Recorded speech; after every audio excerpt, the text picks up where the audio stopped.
unabashed, the most unpredictable, becomes a headline, the most volatile, outrageous behavior, unsubstantiated narratives, a battle of personalities.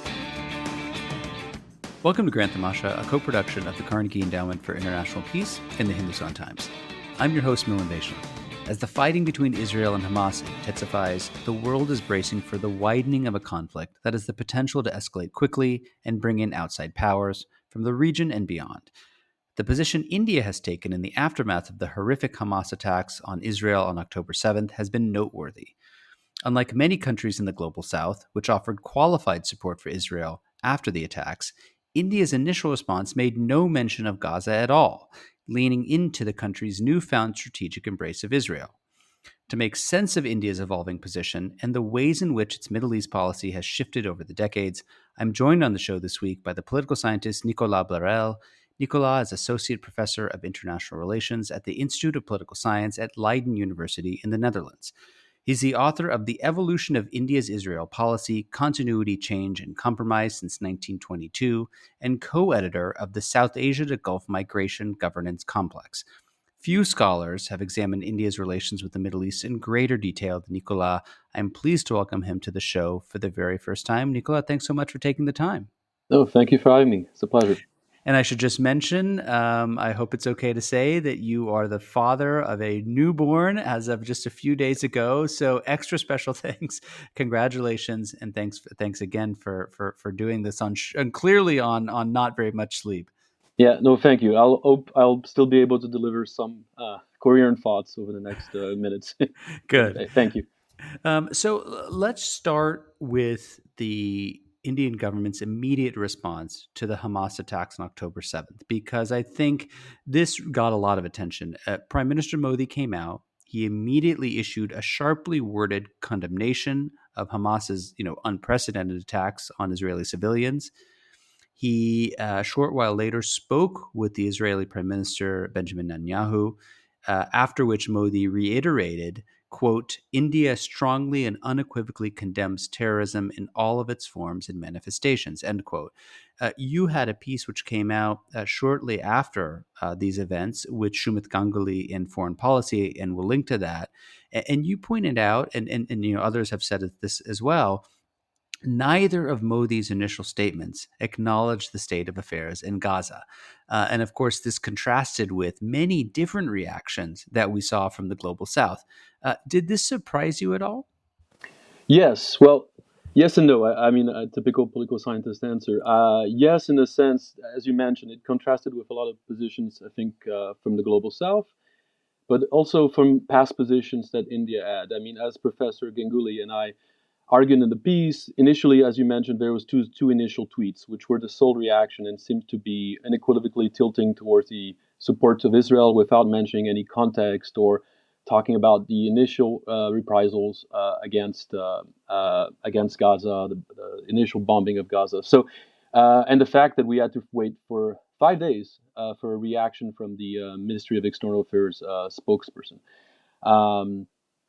To call, for respect for international law and reiterate India's position for a two-state solution. So did this come as a surprise, given, I think, India's more balanced reaction to previous Israel and Hamas or Israel-Gaza crisis? I mean, Shumit and I had written a piece, actually, in 2021, noticing how India's reaction at the time by the ambassador to the UN, at a very balanced reaction, criticizing Hamas actions, but also not noting the suffering of the Gaza population, especially in the escalation of violence at the time. So again, India very carefully balanced its position to try to be supportive to both civilian populations on both sides and try to call for de-escalation of violence. And as you know, India has regularly reaffirmed its support for the Palestinian cause, the Palestinian Authority, and especially also even under Narendra Modi's government, which some argued has tilted a little bit more towards Israel. But Modi has visited Ramallah, visited the Palestinian Authority. He was the only Indian prime minister to ever do this. He's voted, at least under his government, India has voted at UN General Assembly various times in support of Palestinian positions. And and in November, recently in November 2020, I think India decided to quadruple its refugee assistance to the UN Release and Works Agency for Palestine refugees. So under Modi, India has regularly supported the Palestine. So this came as a surprise, this initial reaction. Now, that being said, the Modi government also has been much more public about its rapprochement with Israel. Modi has not just visited Ramallah, he's also visited a year earlier Tel Aviv, the first sitting Indian prime minister to do this. That was reciprocated to a few months later by a visit by Netanyahu. So there's also in New Delhi, there's also a close relationship, personal relationship between the two leaders. And Modi has been a long friend of Israel, traveling himself as chief minister to Israel in 2006. So this is not completely unexpected that this tilt would happen. But if we look at the past 9 years of the Modi government's positions, they usually has been a carefully balanced. So just to summarize, Nicola, it sounds like what you're saying is, look, in a way, it is kind of surprising that Modi came out in the way that he did because he had two quick back-to-back statements, neither of which mention Palestine or Gaza, just shoulder-to-shoulder support, extending shoulder-to-shoulder support with Israel. And that was noteworthy and perhaps reflective of a shift or a closer embrace, let's say, between India and Israel. But then 5 days later, MEA came out with a statement which was slightly more balanced. It reiterated India's longstanding commitment to a two-state solution. Do you think this was just kind of a restatement of policy? Do you think it was put out there to kind of modify or moderate India's original statements? How do you kind of parse the two coming back to back in the way that they did? I think this was clearly a course correction. I think after 5 days, because the bombing in Gaza was happening, there was all these discussions already back then about operations and concerns starting to emerge from the global south about what would happen, about potential crimes of war. This was starting to emanate, and I think there was a position at the MEA that they needed to be a reiteration of the traditional principled position of supporting Palestine, the Palestine cause, and you mentioning the two-state solution, mentioning the old UN Security Council resolution about the 1967 borders. This is coming back. Now, what is interesting, though, still in the shift part, it's there are two Modi tweets, and you have to wait for a spokesperson for the MEA, Amreda Bakshi, to make the reiteration. It's not coming from the EAM. It's not coming from Dr. Shankar. It's not coming from Prime Minister Modi. So there is a shift. Usually, there is a anytime there's a public statement after a crisis in the region, there is often an attempt to correct quickly within a few hours. This took 5 days, and it's happening in this fashion when it happened in a press conference when a question is asked to the spokesperson. So it's not even a deliberate attempt to publish an official statement on the website reiterating the position. So I think there is slightly a position. Maybe it's also because the situation is still fluid and they're still trying to figure out a position. That's also a possibility. But I think there was a clear intent in the first few days to have a strong backing of Israel, notably because of the scale of the terrorist attack, and because, and maybe we can discuss a bit further, this I think impression that terrorism is a more general global threat, and that India has been also targeted. And I think Jaishankar's statement today about we've been victims of terrorism, and that's why we act in certain solidarity with Israel. I think that is also something that came out. That is because this is a major state-sponsored terrorist attack. Hamas could be linked to Iran. And India has been targeted by groups that also were state-sponsored cross-border, and there could be some references to this similar threats, and so that's also a possible factor leading to the initial reaction. I think it's worth pointing out that if you look at the flip side, what the opposition and the Congress Party said, their reaction to the events of October 7th was equally noteworthy, right? Because in the party's official statement, they said that they, quote, condemn brutal attacks on the people of Israel, but then they also extended support for the quote unquote legitimate aspirations of the Palestinian people. And it was very interesting to see that many in India criticized the Congress for hedging, for not essentially doing what Modi did, which was initially to come in behind in full support.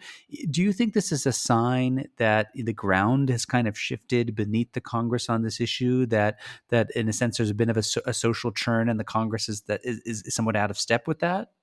Yeah, it's a very interesting development. I've been following, and the Congress even changed its position over time. Initially, it didn't. The Congress was initially criticized for not even condemning as explicitly Hamas and the attack.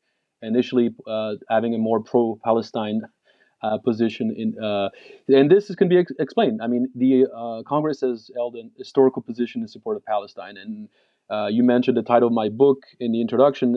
I started in 1922 because that's the first statement made by the Indian National Congress, even before independence, on the Palestine question, on the question of the Palestine Mandate already at the time, criticizing the Balfour Declaration and the and supporting already Palestinian Arab nationalists.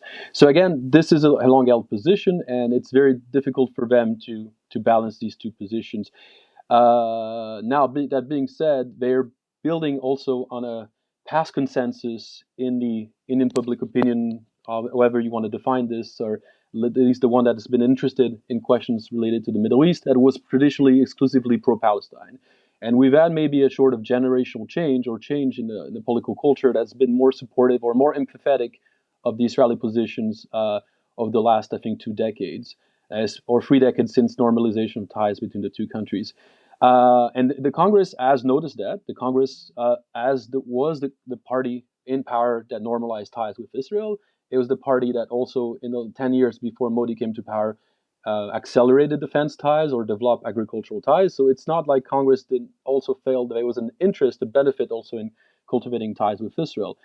Now, these positions, and this kind of evolving fluid position that the Congress had is also because it's, I think, torn between its traditional pro-Palestine position and also the fact that it also should recognize the scale of the attack of Hamas and condemn terrorism.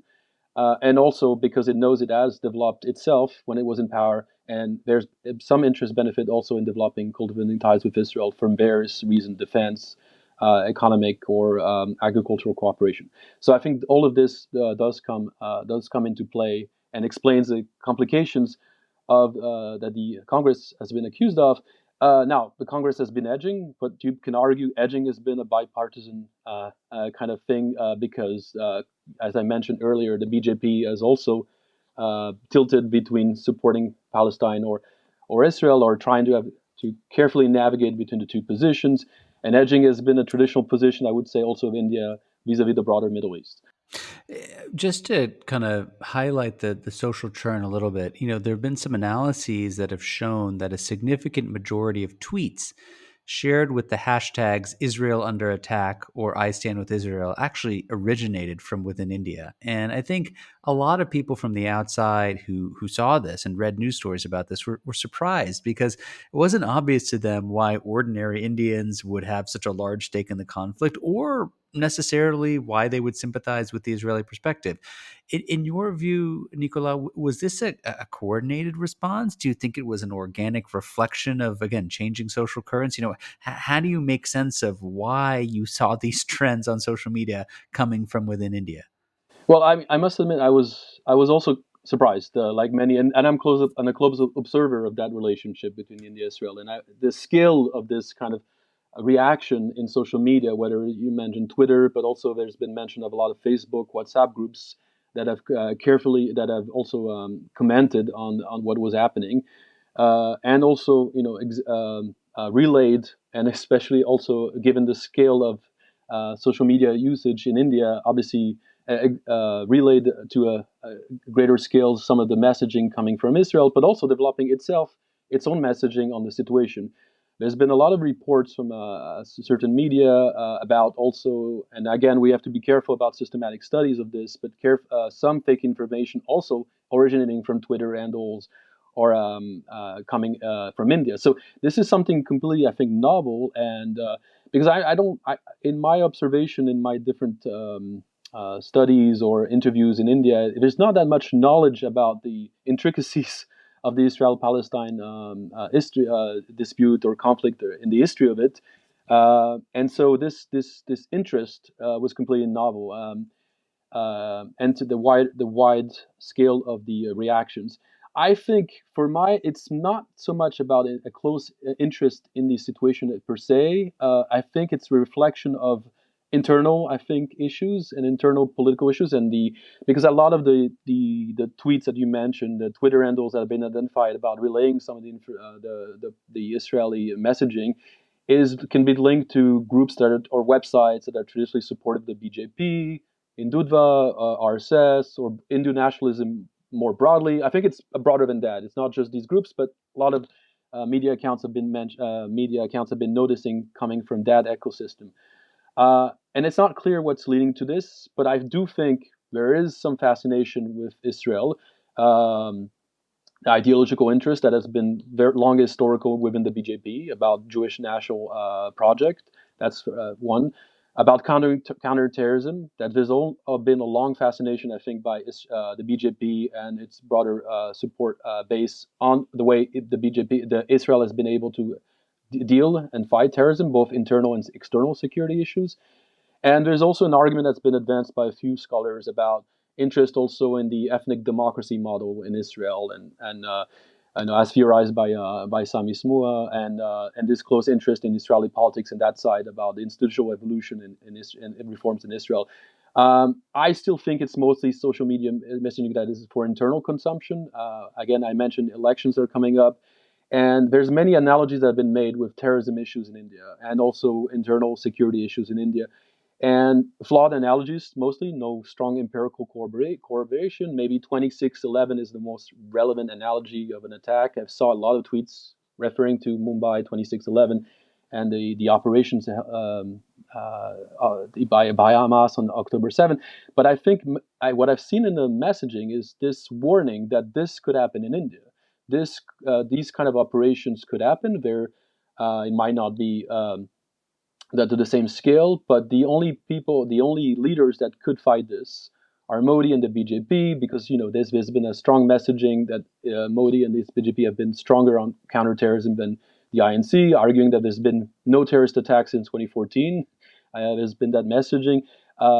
We can discuss. I mean, Uri, Pulvama.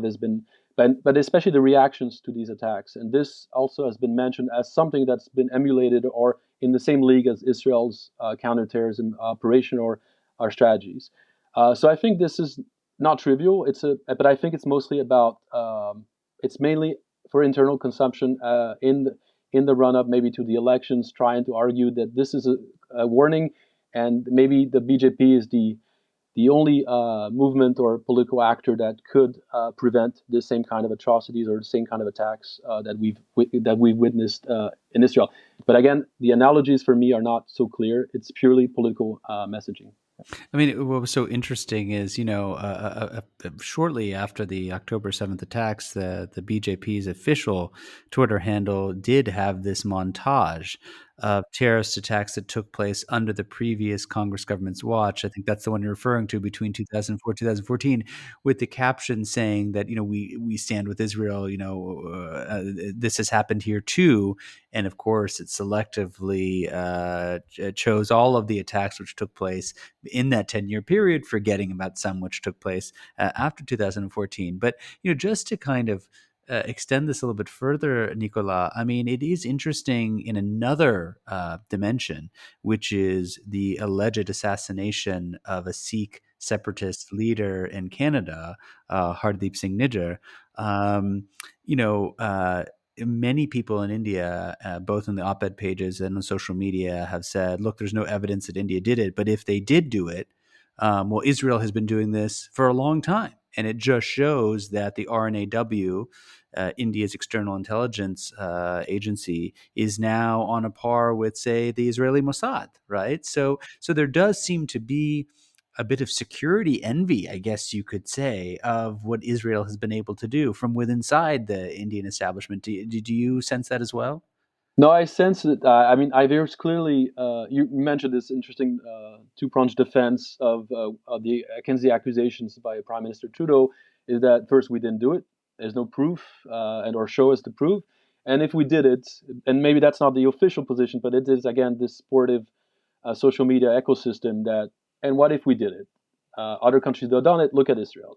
And this is not actually aligns with some of the Indian positions of the last few years, especially under the two Modi terms, especially talking about emulating the Israeli model when it comes to operations in other territories and other extra state operations, notably the post-Uri surgical strikes or the surgical strikes after Pulvama, using, by the way, an Israeli purchased bomb, the Spice 2000 targeted bombs. So again, it is this envy. Modi is even mentioned, I think, following the post-Uri operations in Pakistan, Kashmir, that India was in the same league as the U.S. and Israel. So, and Modi has also mentioned Entebbe as an example of a successful operation. So there's clearly this Israel envy that is not just rank and file. It's also shared by I leader the leadership in government of the BJP. You also see references by Amit Shah, the Home Minister, about also the way Israel has been able to deal with these security threats. So there clearly is, it can be dealt with these operations that the possibility to operate abroad to defend security interests at home, but also the kind of intelligence and surveillance systems that India can benefit from Israel that it's purchased. So it's purchased drones, surveillance drones, weaponized drones. It's purchased, as I said, those spice bombs. It's purchased cross-border sensor systems, and as we know, the Pegasus system and other types of surveillance systems that it says has benefited Israel. This kind of this technology fetish that Israel has developed over the last year, that it can help defend itself internally and externally against these threats. India's, at least the BJP, clearly thinks it can emulate that system against the threats coming from Pakistan and even possibly potentially China. Yeah. So, Nico, I think it's probably worth us stepping back for a second and putting this in a larger historical context, right? So, in your book on India's Israel policy, you note very clearly that, look, India has not always been a staunch ally of Israel, right? So, if you go back, say, and look at the 1967, 1973 wars, India supported the Arab side. Things, of course, began to shift in the 1990s. And of course, now we're in this Modi era where you can say there's been a close strategic embrace. Tell me a little bit about the first period, right? So from 1947, Israel becomes an independent nation. So does India. A lot of skepticism actually in India about the Israeli project, and that continues for several decades. Tell us a little bit about the calculations there from the New Delhi's perspective. Yeah, I mean, I could go on for long because I've written the book in 2015 about the history of the evolution, and most of the chapters are actually pre 1992, when the establishment of diplomatic relations. And actually, the book finishes in 2014 when Modi takes over. I think there's just a couple of paragraphs on Modi's Israel policy, but not to summarize a bit. I think there's a couple of things that are important. First, I don't think people are as much aware about the historical interest that India had into the Palestine question, as it was named at the time, the question about the future of the mandate of Palestine that was British administered and then basically the question was deferred to the UN in its incipient years, and that India actually was looking at the Israel-Palestine issue through its own kind of decolonizing process. I mean, the partitions of India, of British India, and the partition of Israel-Palestine are deeply interlinked. The way the India looks at the potential partition of the mandate of Palestine, it basically mirrors a little bit the questions that were happening within Congress, within the debates happening between Nehru, Gandhi, and Maulana Azad. I mean, the Congress could not take a position supporting a partition of the mandate of Palestine on religious terms if it was defending a separate position at home, right?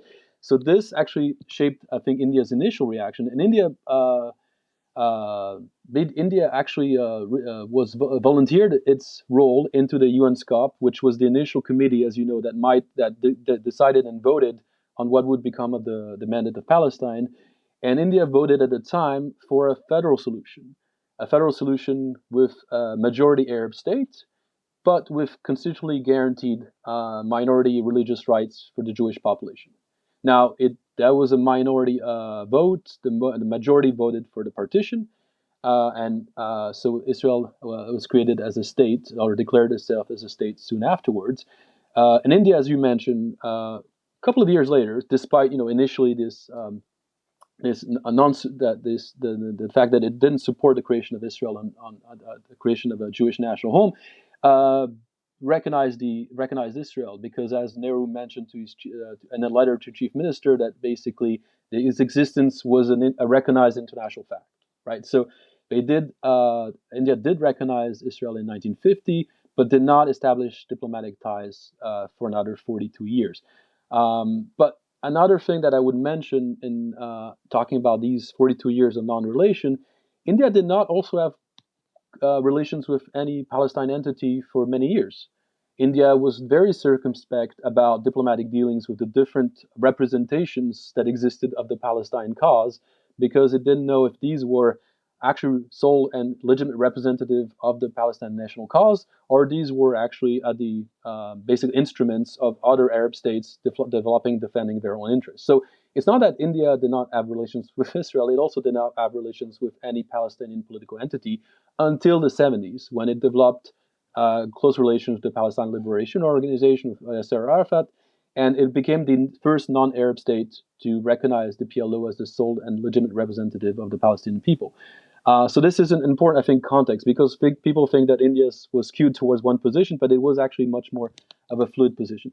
Now, as you also mentioned, India's non-relationship policy was very much criticized at various occasions, because India supported Arab states in 67, 73 unconditionally, at the detriment of its own interests, sometimes of its own commercial interest in the regions, because the Suez Canal had to be closed, because it had troops, UN peacekeeping troops in the Sinai that actually ended up being killed during the different offensives in 67.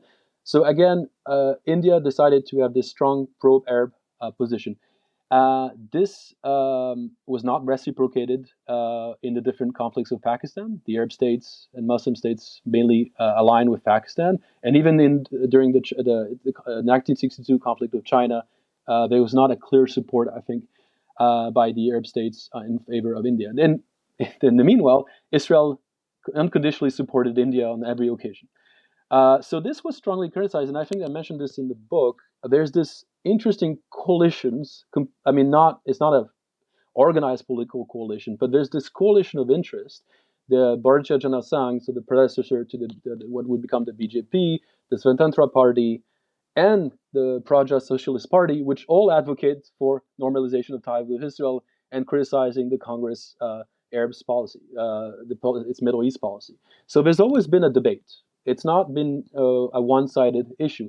And so I think this leads to these regular steps there's been towards normalization by the Janata government in the late 70s, and then by at various times Rajiv Gandhi tried to establish diplomatic relations. And it's only in 1992 that under Narasimha Rao that the ties are established with Israel, while also maintained with, obviously, the support to the PLO. But all of this is facilitated by the Oslo peace process. When India feels that it can't be talking just to the PLO when the PLO is talking to Israel through the Oslo peace process. So there's also some discussions happening with Arafat about preparing normalization of ties. And this is when we get to these early 90s, when India has good relations with both countries, but also starts developing these close economic and especially defense ties with Israel in the 1990s.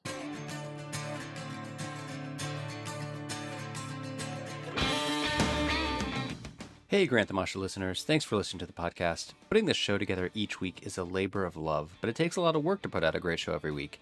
If you'd like to support the work we do at Grant the Masha, please visit ceip.org/donate. Don't forget to subscribe to us on Apple Podcasts, Google Podcasts, Spotify, or on your favorite podcasting platform, so you'll be the first to know when a new episode rolls out. So let me ask you about that, right? Because you mentioned that it was really Oslo that paved the way for this shift or reinvention of India's policy. But obviously, there's a lot of stuff going on in the 90s, right? You have the fall of the Soviet Union, you have the Indian era of liberalization, you have an increasing pivot, tilt, whatever you want to call it, towards the West. You also have the fact that Israel continued to do business with India, even when other Western countries sanctioned India following the 98 nuclear tests. So before we get up to the Modi era, tell us a little bit about what were the factors that were really decisive in your mind of bringing Israel and India closer together in this period, say starting from 91, 92 onwards. Yeah, this is very important. I mean, also peace process is one of the factors, and I think it's also a rationalization. I think of the Rao government at the time. Rao basically brings up the fact to Arafat, apparently in a very famous early January 1992 meeting, just before the normalization happens. Well, he brings up the fact you're talking to Israel.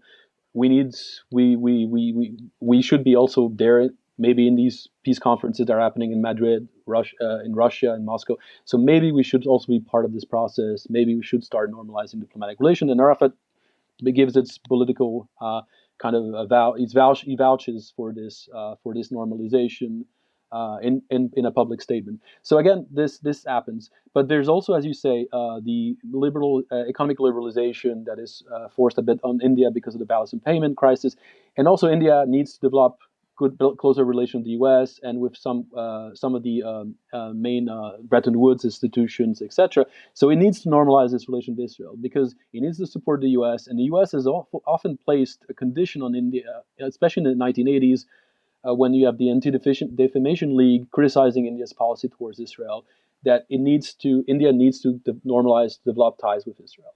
And this is something Rajiv Gandhi, as I mentioned, had noticed when he was himself talking to the U.S. and trying to negotiate with the U.S. On improving economic ties.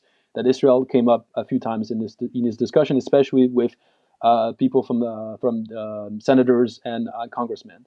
So again, this regularly came up. So bilateral relations with the U.S. were conditional also on improved relation with Israel.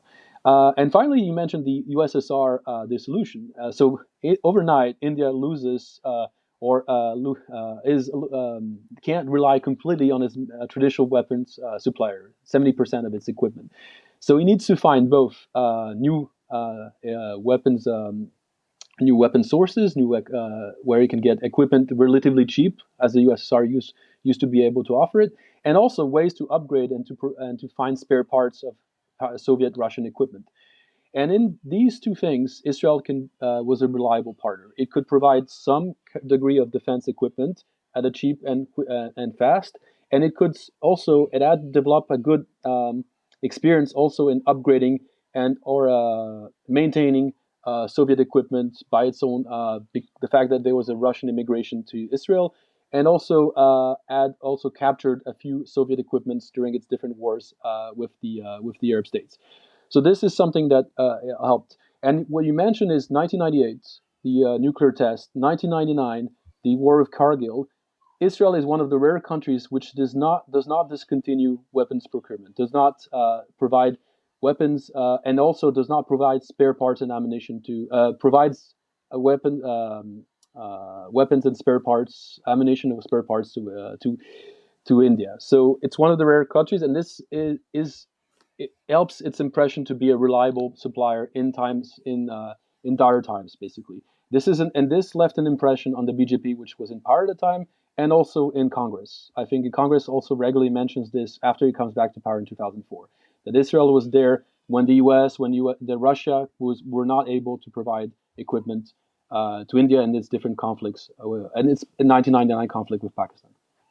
I think you've used this phrase elsewhere that, Modi has brought India-Israel relations out of the closet, as it were, which again paints a stark contrast with the approach favored by previous governments, which had moved closer to Israel, but were somewhat reluctant to publicly embrace the country, right? You pointed out in your recent piece with Shumat that even the previous BJP government under Vajpayee was somewhat tentative about how open they wanted to be. Clearly, we're in a different era now. What do you think is different, say, post 2014?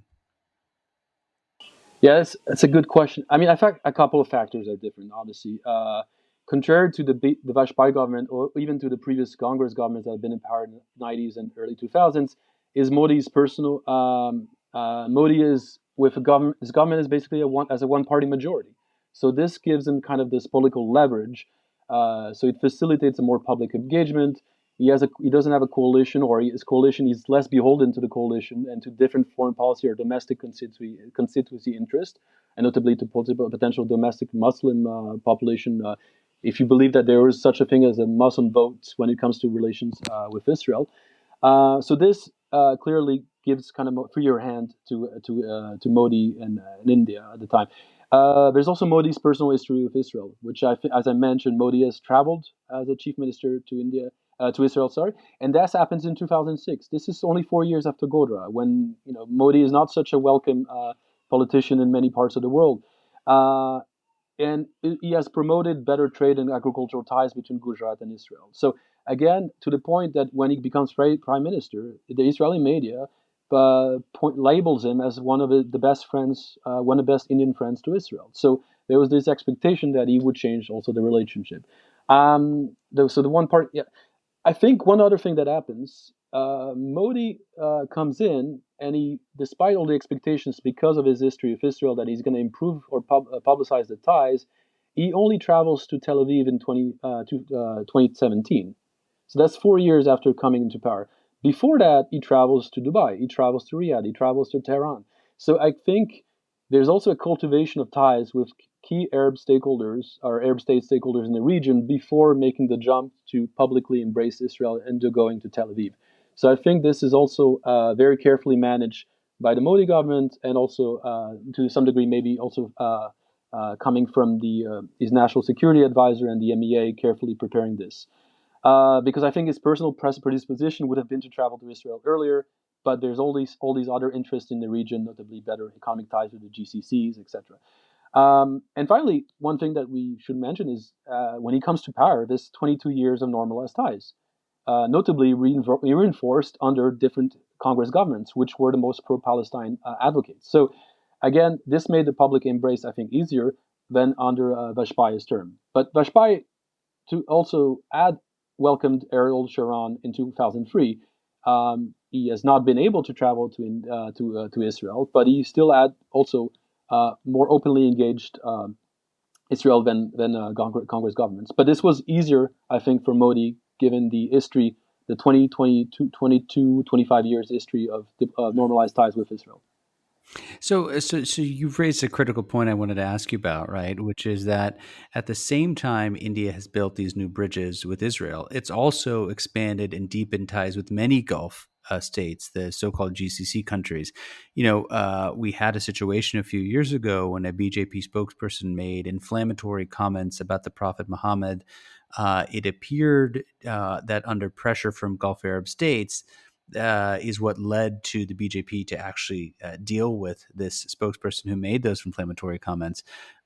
How do you think about the new India Gulf axis, right? Because I think a very superficial reading would say, well, look, Modi doesn't require a quote unquote Muslim vote bank. Therefore, he doesn't have to make the kind of outreach that, say, a Congress government would or a coalition government would to these countries. So what's in it for him? What's in it for India? I mean, this is an important point, I think, because this happens simultaneously to the public embrace of Israel. So people have kind of forgotten or only emphasized the Israel part, but because of the ideological affinities and personal predisposition of Modi, I think, with Israel. But this isn't actually quite an achievement. And I think when you look at all the scorecards that have been made in 2019 in the run-up to the elections on foreign policy scorecard for Modi, one of the big things that is mentioned is outreach to the Gulf states, because that's not initially what you, as you mentioned, it's not traditionally an Indo-nationalist party that you would expect would make that step. But Modi is the only prime minister that has traveled to almost all GCC capitals. He's traveled 4 times to the UAE. So this is something that came out as a big of a surprise after following his early 2015 visit to Dubai. And they're both more long term, I think, and immediate determinants at play. The long term issues most people notice, right? It's the elongated energy ties. India has been since the 70s buying a lot of oil and gas from the GCCs, from Iraq, from that region, basically, and Iran. So there's these old ties from then. There's also the major important diaspora in the GCCs, right? When we're talking about 7 to 9 million Indians based in the Middle East, most of them are based in the GCCs, and in some GCCs there's more Indians NRIs there than they are inhabitants of the local population, right? So this is quite important. It does create these social ties and these economic ties, because there's a lot of the remittances coming back to India are coming from labor workers in the GCC, and disproportionately also impacting the economies of some states like Kerala.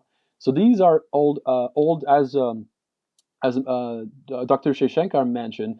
A lot of the relations with the GCC were actually happening because of people-to relations, and not basically designed, not a political design by the governments. And this is something that I think the Modi government picked up on. Of the last decade, building on these social ties, building on these energy ties that already existed, there was also a push for a more, I think, a greater outreach, building also, I would say, on early Manmohan Singh government's outreach to the GCCs, but not to the same scale at what happened under the Modi governments. And so this was, in a way, noticing that India was also noticed differently by the GCCs because of its rising economic profile, because of its infrastructure, because of its some of its technological achievements. There was also an interest in the GCCs of better cultivating economic ties with India. So building on all this, India increased its commercial ties with these countries to the point now that the Kingdom of Saudi Arabia and the UAE are two of the top three commercial partners of India. It's something many people don't know, but it's actually quite substantive. So building on this, the government has organized an outreach policy to further develop these trade ties, to attract foreign direct investments from the UAE and the Saudi Arabia's foreign sovereign funds, a lot in India's infrastructure. There's been major investments or announcements of investments from the two countries over the last few years, and also to develop better strategic and defense ties. This started with more common, kind of easily identifiable security interests like anti-piracy, makes sense in the Arabic Sea, but also counterterrorism cooperation. This is something that the Modi government has been good at trying to develop. It's better. There's been always concerns about Indian terrorists being based in safe havens in the UAE or in Saudi Arabia. There's been extradition, treaties or arrangements between some of the GCCs in India. There's been more cooperation on this and better sharing of information about terrorist groups operating across the GCCs, India and Pakistan. Because one of the other objectives that India has been trying to push is to decouple or to break or dilute this traditional support that the GCCs are towards Pakistan on Kashmir, on different bilateral crises between the two countries, with some success. Because on the different crises, Uri, Pulwama, the GCCs have been neutral, or even to some degree have tilted towards India's position. Because it makes sense. There's strategic sense to work with India. There's more money to be made. There's more commercial ties, and there's a lot of interesting investments for these sovereign funds. And to some degree, strategic ties also have maybe more potential than those with Pakistan. So this has been quite a successful, I think, overture to these countries over the last few years. And so I think this can be given to we can give credit to the Modi government for doing this from 2015 onwards. Nicolas, just to pivot back to Israel for a second, I just want to pick up on something that you said earlier, which is, and you wrote about this in a recent paper, which we'll share in the show notes. India is now the largest export market for Israeli defense products, right? It's a valued partner as well for the joint production development of defense systems. You mentioned how the Israeli support for India during the time of Kargil was something that has been etched into many people's memories. As India seeks to diversify from its reliance on Russian-made defense hardware, where does Israel fit into India's overall defense picture? I mean, as I mentioned earlier, it's very important. Israel became a quick interest for India in the context of the dissolution of the USSR and concerns about prolonged strategic engagement with Russia's military defense industry, right? because of the concerns about still getting spare parts and also improving upgrading some of the Soviet equipment. And this is where Israel has become quite an interesting partner, being able to provide these spare parts or helping with the upgrade or the providing high technology that could complement the existing and aging Soviet Russian equipment. As I mentioned, you mentioned Israel has been considered early on as a reliable military supplier since Kargil. And one thing that it complements also Russia and other relations with other suppliers like the US or France or the UK, it's basically the fact that the provision of high technology defense items, which India could not get from the US, would not get from Western European states because of existing embargoes, because of certain regimes about sharing of certain technology, etc., and even from the traditional Russian supplier, which had been less demanding when it comes to this sharing of technology, but like missile defense systems, early airborne warning systems for AWACS or weaponized drones. These are things that Israel was ready to supply early on, unlike a lot of the other traditional military suppliers. Um, and also joint production. I think this is one thing that Israel has been really early on ready to do and to work with India. There's some of the Israeli defense industry, so AI, Rafael systems, have been ready to work with the DRDO and to work on missile defense systems, the Barak joint missile defense systems, or artillery guns together. This is something that you haven't seen the US and France or Germany or the UK ready to do until recently. Now the US and France have been signaling that they're ready to work on some sharing of technology, some joint production, but this is only a recent step. And I would argue, actually, maybe a reaction to the fact that Israel was ready to provide this supplier.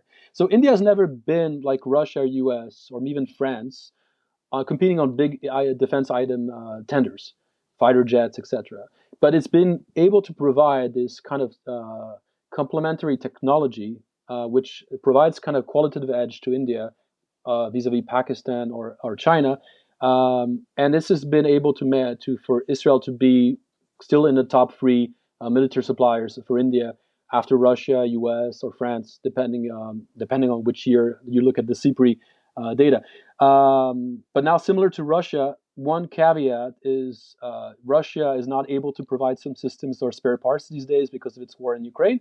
You could argue there could be questions over access to systems and spare parts, giving Israel's now defense priorities in the Gaza Strip, etc. So, or potentially, if it escalates to a wider regional conflict. So again, this is also something that India will have to closely monitor.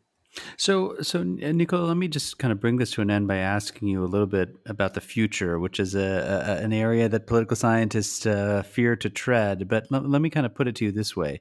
We saw last Friday India abstain from voting on a UN General Assembly resolution that explicitly called for an immediate, durable, sustained humanitarian truce between Israel and Hamas in Gaza. And that was interesting because I believe this is the case, that India was the only South Asian country that didn't support the resolution. You had, on the other hand, the United States and I think just 13 others that voted against the resolution. Again, India abstained.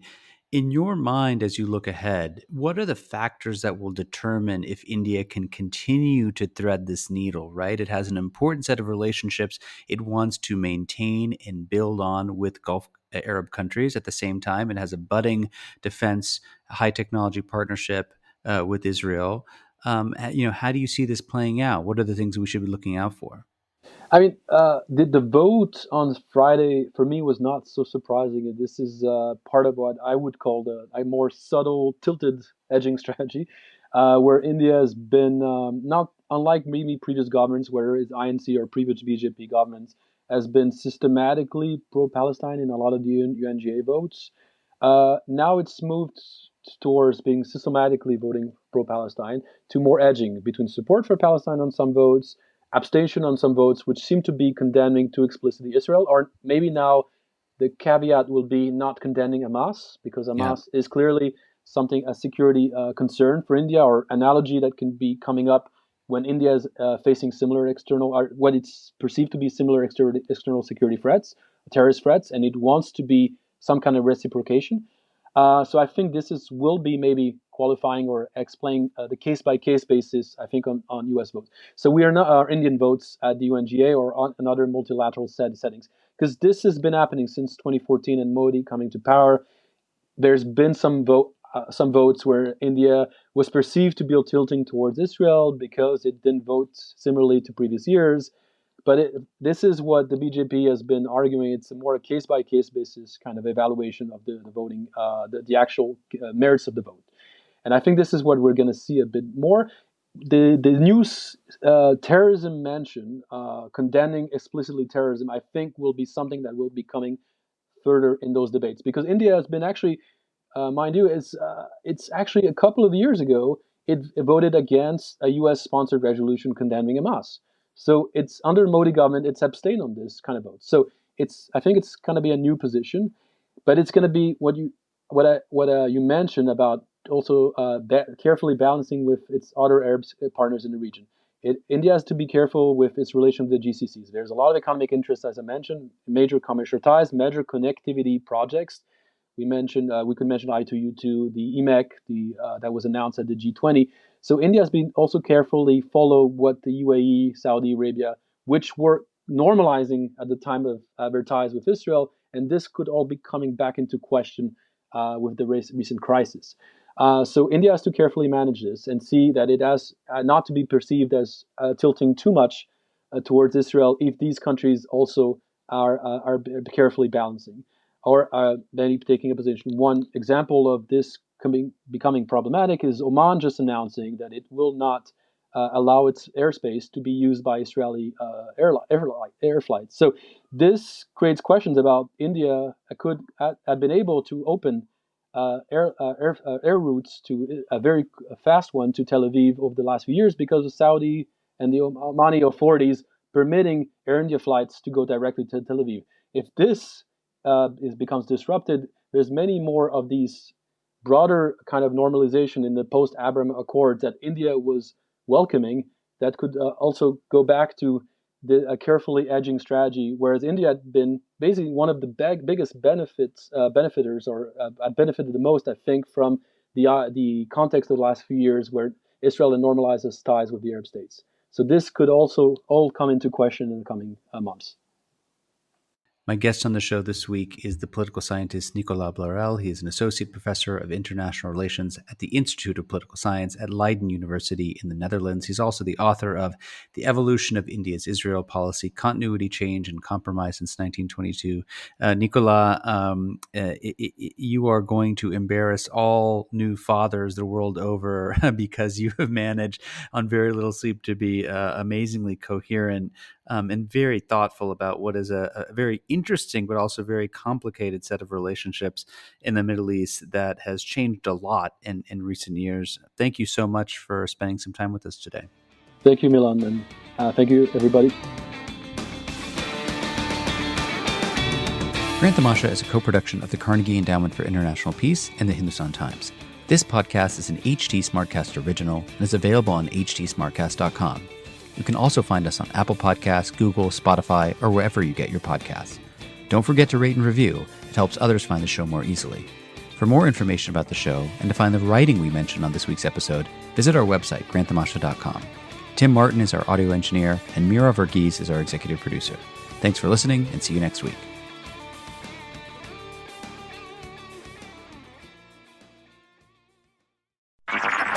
This was a Hindustan Times production brought to you by HT Smartcast.